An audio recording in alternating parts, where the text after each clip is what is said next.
पीछे से कोई भी कपिल मिश्रा से लेकर अलका लांबा से लेकर या धर्मवीर गांधी, हरिंदर सिंह खालसा, जितने भी लोग आए और गए, उनका कोई राजनीतिक करियर नहीं रहा। तो आम आदमी पार्टी इकलौती भारत में ऐसी पार्टी है जो कि देश के लिए अच्छा कर सकती। पीछे से जो कांग्रेस ने एक इमरजेंसी लगाई थी, उसकी मजबूरी थी। जयप्रकाश नारायण तिवारी ने जो आंदोलन करा था, उसमें जब पार्टी बनी, उस समय से पॉलिटिक्स में गंदगी शुरू हो गई। तो बात करें लुधियाना सीट की, तो अशोक पप्पी प्राशर वो अपने हल्के से नहीं जीत पाए, उनको बहुत कम वोट पड़ी है। क्या कारण मानते हैं फिर उसका? देखो जी, मैं इसका कारण एक ही मानता हूं कि जो आम आदमी पार्टी भी जो बीच में लोग होते हैं, वो सोचते हैं कि हम अपने ऐसे स्ट्रेटजी बना लेंगे और हम जीत जाएंगे। ये वोटरों को अब पता चल चुका है। वोटरों ने जब मोदी को नहीं बख्शा, मोदी को 400 पार का नारा लगा रहे थे, उनको 240 पर ला दिया। 2017 में पंजाब में नहीं आई, कोई बात नहीं, बारिश में आई तो सबको मिट्टी में मिला के फिर आई। तो जहां आएगी वहां से जाएगी नहीं, ये भी गारंटी है। तो 20 साल तक आम आदमी पार्टी की सरकार नहीं जा सकती। ये मेरे से कोरे कागज पे लिखवा दो, चाहे जो मर्जी चिल्लाता रहे। नमस्कार, सत श्री अकाल आदाब दोस्तों, मैं गुरमीत ਸਿੰਘ ਤੇ ਤੁਸੀਂ ਦੇਖ ਰਹੇ ਹੋ ਖਬਰਾਂ ਟੀਵੀ। ਦੋਸਤੋ, ਜਿਵੇਂ ਕਿ ਆਪਾਂ ਸਭ ਜਾਣਦੇ ਹਾਂ ਕਿ ਪਿਛਲੇ ਦਿਨਾਂ ਵਿੱਚ ਜਿਮਨੀ ਚੋਣਾਂ ਆਈਆਂ ਸੀ ਜਲੰਧਰ ਵਿੱਚ ਵੀ, ਜਿਸ ਵਿੱਚ ਮਹਿੰਦਰ ਭਗਤ ਜੋ ਆਮ ਆਦਮੀ ਪਾਰਟੀ ਦੇ ਲੁਧਿਆਣਾ ਵੈਸਟ ਤੋਂ ਸੀਗੇ, ਉਹ ਜੇਤੂ ਰਹੇ ਨੇ। ਤੇ ਸਾਡੇ ਨਾਲ ਮੌਜੂਦ ਨੇ ਆਮ ਆਦਮੀ ਪਾਰਟੀ ਦੇ ਵਰਕਰ ਉਦੇ ਭਾਨ ਜੀ, ਜੋ ਕਿ ਤਨ ਮਨ ਤੇ ਧਨ ਦੇ ਨਾਲ ਵੀ ਇਸ ਪਾਰਟੀ ਦੀ ਸੇਵਾ ਕਰਦੇ ਨੇ, ਤੇ ਜਿਨ੍ਹਾਂ ਨੂੰ ਲੁਧਿਆਣਾ ਟਰਾਂਸਪੋर्ट विंग ਦਾ जनरल सेक्रेटरी बनाया गया है। गलबात करते हैं। नमस्कार जी, क्या हाल है आपका? नमस्कार, सत श्री अकाल। मेरा नाम उदयभान। हाँ जी उदयभान जी, जैसे आप बताएं, जलंधर में जो जिमनी चोनें हुई हैं, ठीक है, इलेक्शन हुए हैं, तो उसमें महेंद्र भगत की जीत हुई है।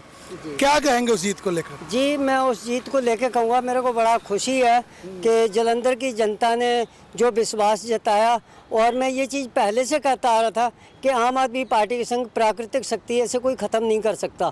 आम आदमी पार्टी इकलौती ऐसी पार्टी है कि किसी भी पार्टी से कहीं से भी आ जाओ, अगर देश के लिए काम करना है तो करिए। अगर पार्टी छोड़ के जाओगे, उनका राजनीतिक जो कैरियर है वो ख़त्म हो जाएगा। इसमें इतिहास गवाह है। पीछे से कोई भी कपिल मिश्रा से लेकर अलका लांबा से लेकर या धर्मवीर गांधी, हरिंदर सिंह खालसा, जितने भी लोग आए और गए, उनका कोई राजनीतिक करियर नहीं रहा।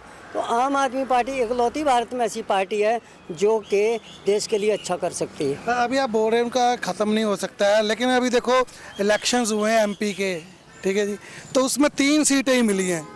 क्या कहेंगे उसके लिए? उसके लिए मैं कहूँगा कि जैसे पहले हमारा एक भी एमपी नहीं था, सरकार थी लेकिन एमपी एक भी नहीं था, और ये प्रधानमंत्री के इलेक्शन थे, हमारे 3 एमपी हो गए, तो हम 3 गुना बढ़ गए। पहले एक भी नहीं था तो 3 हो गए। मतलब मेरा कहने का मानना ये है कि आप अगर पीछे से देखो, पीछे से जो कांग्रेस ने एक इमरजेंसी लगाई थी, उसकी मजबूरी थी। जयप्रकाश नारायण तिवारी ने जो आंदोलन करा था, उसमें जब पार्टी बनी, उस समय से पॉलिटिक्स में गंदगी शुरू हो गई। क्यों? एक पार्टी बनी थी, बीपी सिंह प्रधानमंत्री बने, उसके बाद सारे लोग 20-50 होकर इकट्ठे जिंदाबाद मुर्दाबाद करके पार्टी बना लेते, और देश के लिए कोई काम नहीं कर रहा। आम आदमी पार्टी इकलौती पार्टी में बार बार कहता हूँ कि आम आदमी पार्टी अंधों में काने राजा, अगर अब ना हुआ तो फिर कभी भी नहीं होगा। अब बात करें लुधियाना सीट की, तो अशोक पप्पी प्राशर वो अपने हल्के से नहीं जीत पाए, उनको बहुत कम वोट पड़ी है। क्या कारण मानते हैं फिर उसका? देखो जी, मैं इसका कारण एक ही मानता हूँ कि जो आम आदमी पार्टी भी जो बीच में लोग होते हैं, वो सोचते हैं कि हम अपने ऐसे स्ट्रेटजी बना लेंगे और हम जीत जाएंगे। ये वोटरों को अब पता चल चुका है। वोटरों ने जब मोदी को नहीं बख्शा, मोदी को 400 पार का नारा लगा रहे थे, उनको 240 पे ला दिया। तो कोई भी व्यक्ति अब ये सोचे कि मैं अपने पैसे वालों को इकट्ठा करके और मैं अपने प्रचार के द्वारा सरकार बना लूँगा, ऐसा नहीं हो सकता। आम आदमी पार्टी को सबक सिखाने के लिए कभी कभी प्राकृतिक से जब पंगा लोगे तो आपको वो दिक्कत लाएगी, लेकिन कभी भी ख़त्म नहीं हो सकती। कि जैसे अभी आप देखो, हमारे जितने लीडर हैं, सीनियर लीडर जेल में पड़े हुए हैं, ठीक है ना, अभी जो वो क्या नाम है, एक बंदा अभी बीजेपी में गया हुआ है, आनंद कुमार को अमित शाह ने और गडकरी ने, मोदी ने, सब ने कहा ये करप्ट है, क्रिमिनल है, और उसकी ईडी सीबीआई चेकिंग चलती रही। लेकिन जिस दिन उसने बीजेपी ज्वाइन कर ली तो सही हो गया। मतलब अगर हमारे वो लीडर करप्ट हैं, क्रिमिनल हैं, तो पूरे भारत में कोई भी व्यक्ति बगैर करप्टेड नहीं है। सारे भारत को जेल बना दो, हमको भी जेल में डाल दो, सबको जेल में डाल दो। बहुत सारी बातें निकल के आ रही हैं मीडिया में भी, लोगों के मुंह से भी।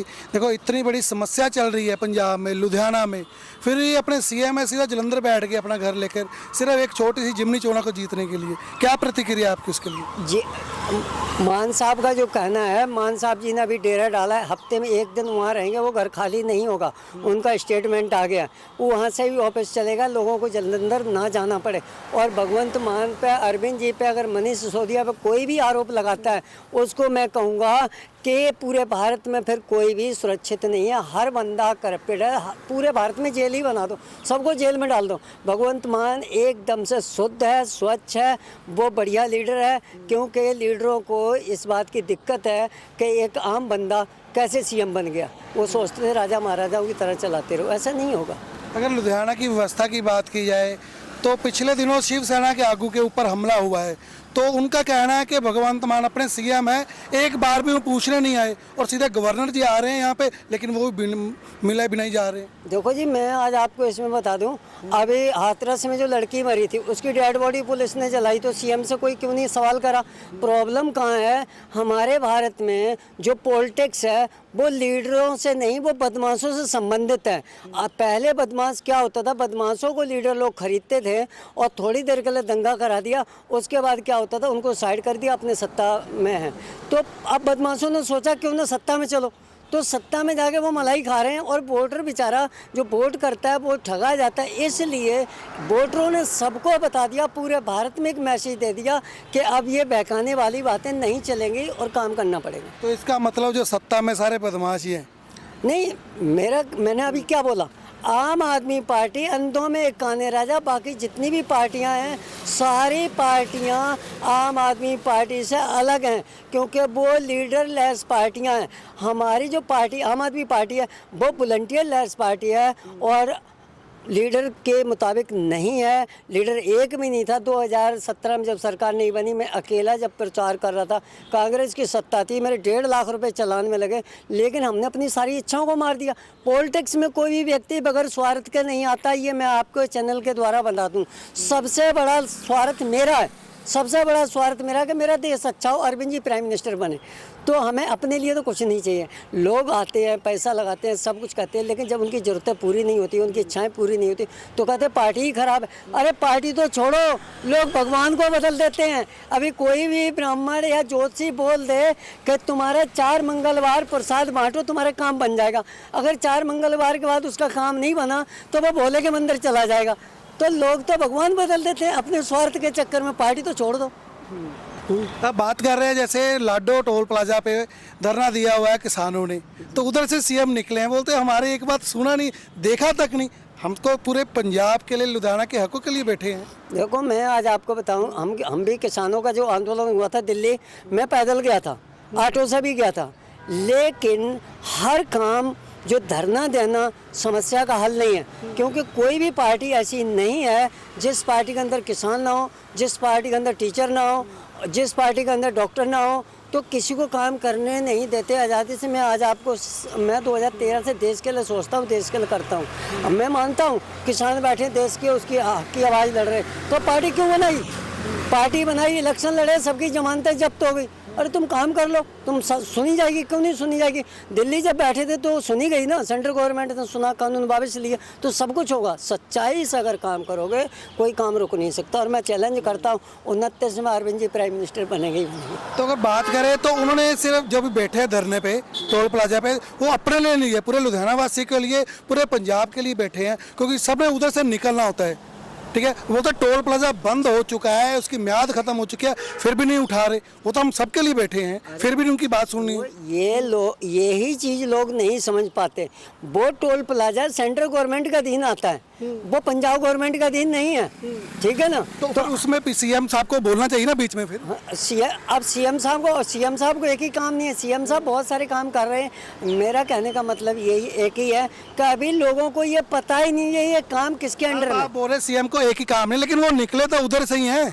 तो उन्होंने देखा नहीं इतना रश है, क्राउड है, लोग क्यों बैठे हैं अपने पंजाब के, लुधियाना के। हाँ, लोग बैठे, उसके बारे में सीएम साहब जवाब देंगे, वो बोलेंगे, खुद ही बताएंगे क्या हुआ। वो तो उनसे पूछने चाहिए, हम क्या बता सकते हैं इसमें। तो अभी जो इलेक्शन में जीत हुई है उसको लेकर क्या कहेंगे आप?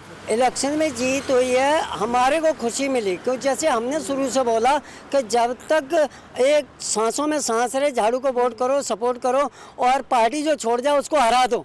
तो आज ऐसा ही हुआ कि पार्टी छोड़ के गया बंदा, हार गया, चौथे नंबर पे गया, और आम आदमी पार्टी जीती। तो आम आदमी पार्टी इकलौती पार्टी है, और मेरी सांस रहेगी जब तक मैं प्रचार करूंगा। अरविंद जी प्राइम मिनिस्टर 29 में बनेंगे, क्योंकि 2025 में जब हम दिल्ली जाएंगे तो पार्टी से हमारी एक ही डिमांड है कि सीएम साहब हमको हरी झंडी देने आए। जब सीएम साहब हरी झंडी देंगे तो मैं नेशनल मंच से बोलूँगा, सारे भारत में लोगों को पता चलेगा और सच्चाई को सामने लाऊंगा। देखा जाए इस इलेक्शन की जीत से पूरी पार्टी में जोश भर गया है, सांसें आने लगी हैं। अब बोल रहे हैं पूरी जोश के साथ कॉर्पोरेशन की इलेक्शन भी लड़ेंगे। नहीं, पार्टी के अंदर सांस जब भी थी, अब भी है और हमेशा रहेगी। मैं आपको कहता हूँ, सच्चाई कभी भी कमज़ोर हो सकती है पर ख़त्म नहीं हो सकती है। आम आदमी पार्टी के संग प्राकृतिक शक्ति है, ये मैं चैलेंज के साथ, दावे के साथ कहता हूँ। क्योंकि अगर अरविंद जी ने 49 दिन में इस्तीफा दिया था, दोबारा से 67 सीट मिली, पूरी मोदी गवर्नमेंट पड़ी रही। 2020 में इलेक्शन हुए, 62 MLA मिले, पूरी मोदी गवर्नमेंट पड़ी रही, कुछ भी नहीं हुआ। तो सच्चाई को कोई नहीं मैट सकता, कोई माई का लाल नहीं मैट सकता। अगर मोदी जी को 400 पार होनी होती तो अयोध्या में क्यों हार जाते? ये राम को ही धंधा बना देते हैं, राम मेरे, विष्णु मेरे, सब कुछ मेरा। ऐसे नहीं होता, हम इंसान हैं, इंसान रह लें, इंसानों की तरह काम नहीं करते। मैं इंसानों के द्वारा काम करता हूं, और मैं दुनिया बनाने वाले की योजना के अनुसार चलता हूं, उससे बड़ा कोई नहीं है। इसलिए आम आदमी पार्टी कोई ख़त्म नहीं कर सकता। तो अभी नगर निगम के इलेक्शन है, उन्हें कॉर्पोरेशन के, उसके लिए क्या कहेंगे, क्या रणनीति रहेगी? देखो जी, काउंसलर के इलेक्शन होंगे, हम तो इन चीज़ों में पढ़ते नहीं हैं। क्या हार होगी, क्या जीत होगी, मैंने एक ही चीज़ बोला हूँ और वही आखिर तक बोलता रहूँगा। हार जीत ये कुदरत के हाथ में, ना हमारे हाथ में, ना आपके हाथ में। अगर ऐसा होता तो बादल कभी ना हारते, मजीठिया कभी ना हारता, कैप्टन कभी ना हारता। तो जनता जिसको चाहती है उसको जिताती है, और ईश्वर का जो अंदर ये हर एक बंदे का रिमोट कंट्रोल उसके हाथ में, कब किसका दबा दे, किसको हरा दे, किसको जिता दे। तो देखा जाए अभी इस इलेक्शन की बात करें तो इसको लेकर सभी पार्टियां दावा कर रही हैं कि हमारा ही मेयर होगा, हमारी ही पार्टी का। इट मीन्स अगर वो सारे वोट जीतेंगे तभी उनका मेयर बनेगा। तो आपका भी कुछ ऐसा प्लान है कि आपको मेयर जीतने के लिए, मेयर की कुर्सी जीतने के लिए कुछ प्लानिंग की हो? नहीं, हमारा तो इंटरनेशनल प्रचार है, इंटरनेशनल काम है। हम मेयर मूरिया बनते रहेंगे, लफड़म हम नहीं पढ़ते हैं। हमारी पार्टी 2029 में सरकार बनेगी, और जहाँ भी सरकार आएगी वहाँ सबको साफ करके आएगी, ये गारंटी है। 2017 में पंजाब में नहीं आई, कोई बात नहीं, 22 में आई तो सबको मिट्टी में मिला के फिर आई। तो जहाँ आएगी वहाँ से जाएगी नहीं, ये भी गारंटी है। तो लुधियाना से 20 साल तक आम आदमी पार्टी की सरकार नहीं जा सकती, ये मेरे से कोरे कागज पे लिखवा दो, चाहे जो मर्जी चिल्लाता रहे। तो लुधियाना वासी को क्या कहेंगे फिर? लुधियाना वासियों को यही कहूँगा, मैं पूरे देश को कहूँगा कि जब तक सांसों में सांस रहे, आम आदमी पार्टी को वोट करो, सपोर्ट करो। अरविंद जी प्राइम मिनिस्टर बनेंगे, अच्छा होगा। जो लीडर छोड़ जाए उसको हरा दो, जमानत जब्त करा दो। लीडर बिकना बंद नहीं होगा तो हमारे देश का भला नहीं हो सकता, क्योंकि लीडरों को हम लोग जिताते हैं, वो 25-50 करोड़ में बिक जाते हैं। एक आम बंदा इलेक्शन नहीं लड़ सकता, हमारे आपके जैसा काउंसलर नहीं बन सकता। तो पैसे वालों का राज होगा, बदमाशों का होगा। ये ख़त्म करने के लिए आम आदमी पार्टी को चुनना ही पड़ेगा। ठीक है जी, धन्यवाद। तो दोस्तों, गलबात की हमने उदय भान जी, जो कि ऑटो चलाते हैं और आम आदमी पार्टी की तन मन और धन से सेवा भी करते हैं, तो उनकी बात की है। तो उन्होंने बताया कैसे इलेक्शन जीते हैं जलंधर में, तो आने वाले समय में भी ऐसी वो जीतते रहेंगे। आने वाले जो लोकसभा और विधानसभा चुनाव उसमें भी जीत हासिल करके पूरे इंडिया में इनकी पार्टी का नाम होगा। सो दोस्तों, और ऐसी अपडेट्स लेके आते रहेंगे। देखते रहो खबरीलाल टीवी। कैमरामैन बल्लू के साथ मैं गुरमीत सिंह।